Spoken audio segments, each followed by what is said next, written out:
ابھی حال ہی میں ایک شخص نے مہدی اور خلیفہ راشد ہونے کا دعویٰ کیا، آپ اس کے بارے میں کیا کہتے ہیں؟ لے جاؤ اسے، بالکل نہ چھوڑو۔ مذہبی جلادوں کے پاس مہدی ہونے کا دعویٰ کر دیا نا، خلیفہ راشد ہونے، آگ لگا دو۔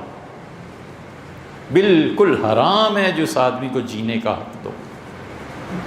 جعلی اکاؤنٹ میں جو پیسے آتے ہیں اس کے بارے میں، اس لیے یہ مذہبی جو ٹھیکیدار ہیں نا، یہ جو مذہبی جلاد ہیں نا، انہیں سوچنا چاہیے کہ انسان کو دنیا میں جینے کا بھی کوئی حق ہے یا نہیں ہے۔ مارو گے سب کو، قتل کرو گے،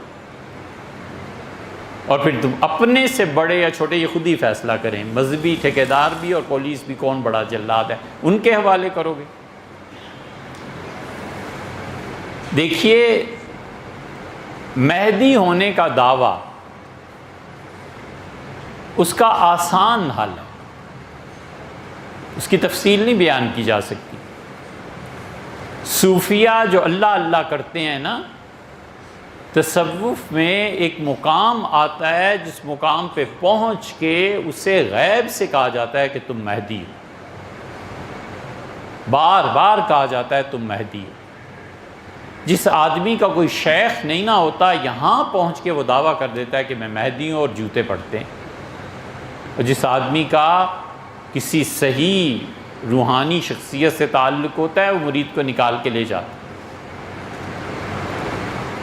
خود میرے شیخ نے مجھ سے بیان کیا، اور یہ ان کے اب تو چھپ بھی گیا ان کے خطوط میں۔ انہوں نے کہا کہ مجھے بار بار کہا گیا کہ تم مہدی ہو، مہدی ہو، مہدی ہو، مجھے سمجھ نہیں آتی تھی میں کیا کروں، یہ مجھے کیا کہا جا رہا ہے۔ دو واقعات ہیں چھوٹے چھوٹے۔ حضرت رحمۃ اللہ فرماتے ہیں، میں نے حضرت کو لکھا کہ حضرت چند دن سے مراقبے میں مجھے یہ کیفیت پیش آ رہی ہے کہ بار بار مجھے کہا جاتا ہے کہ تم مہدی ہو، مہدی ہو، میں کیا کروں؟ حضرت رحمۃ اللہ نے لکھا کہ آپ کے لیے خوشخبری ہے کہ آپ اللہ کی صحیح راہ پہ چل رہے ہیں، اور یا یہ خوشخبری ہے کہ آپ کے شیخ جو کچھ آپ کو بتا رہے ہیں وہ صحیح۔ اور انہوں نے ایسی توجہ اور دعا کی کہ بس اس خط کا ملنا تھا اور اس کیفیت کا زائل ہونا۔ یہ تو خط ملنے کی بات تھی انڈیا سے۔ رائے پور خانقاہ میں ایک اچھے خاصے بزرگ خانقاہ میں اٹھے ہیں اور گھوم رہے ہیں، کسی سے بات نہیں، کبھی رو رہے ہیں، کبھی کچھ ہو رہا ہے، کبھی کچھ ہو رہا ہے، اور انتظار ہے کہ شاہ عبد الرحیم صاحب رائے پوری رحمۃ اللہ علیہ تشریف لائیں۔ بڑا مقام تھا حضرت کا، 1920 میں غالباً حضرت کا انتقال ہوا تھا رحمہ اللہ، اور وہ آتے تھے دن چڑھے، اشراق وغیرہ مسجد سے فارغ ہو کے پھر اپنا ذکر اذکار کئی گھنٹے میں لگتے تھے۔ تو خلفاء کہتے تھے کہ حضرت کے یہ بڑے خلیفہ تھے جن کا حال تھا رونے دھونے اور ہنسنے کا، ہم حیران کہ ہو کیا رہا ہے۔ اور حضرت رحمۃ اللہ علیہ آئے اور انہوں نے صرف دیکھا اور ان کا نام لے کے فرمایا کہ کیا حال ہے، تو وہ پاؤں انہوں نے پکڑ لیے اور پھوٹ پھوٹ کے روئے۔ حضرت بھی کھڑے رہے، جب اچھی طرح وہ رو چکے تو بیٹھے اور فرمایا اب ٹھیک ہو؟ ان کا حضرت اب ٹھیک۔ کہتے ہیں ہم نے شکر کیا کہ حضرت کی مجلس 11-12 بجے ختم ہوئی، کہ ہوا کیا تھا۔ جو ہی حضرت اندر گئے ہم نے پکڑ لیا، ہم نے کہا خلیفہ صاحب ہو گیا تھا؟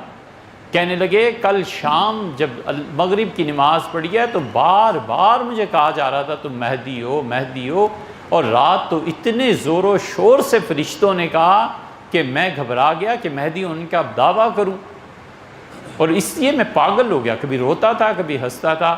حضرت رحمۃ اللہ نے ایک مرتبہ جو مجھے دیکھا ہے بس ختم ہو گیا صاحب، تو میں رویا اپنے حال پہ۔ حضرت نے اسی لیے پوچھا کہ اب ٹھیک ہو؟ ٹھیک۔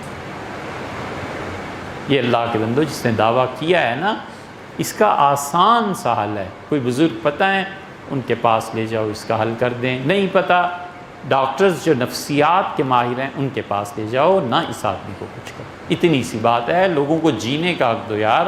انسان گمراہ ہو جاتا ہے نا، انسان کبھی بھی صحیح نہیں ہوتا، کبھی بھی۔ اس میں شر کا مادہ اللہ ہی نے رکھا ہے، کہیں نہ کہیں گمراہی آئی جاتی ہے۔ ایسے بچے جو بہک جاتے ہیں، خدا کے ذکر میں کبھی غلط طرف کو چل پڑتے ہیں، جینے کا حق تو آپ انہیں دینا نہ کریں۔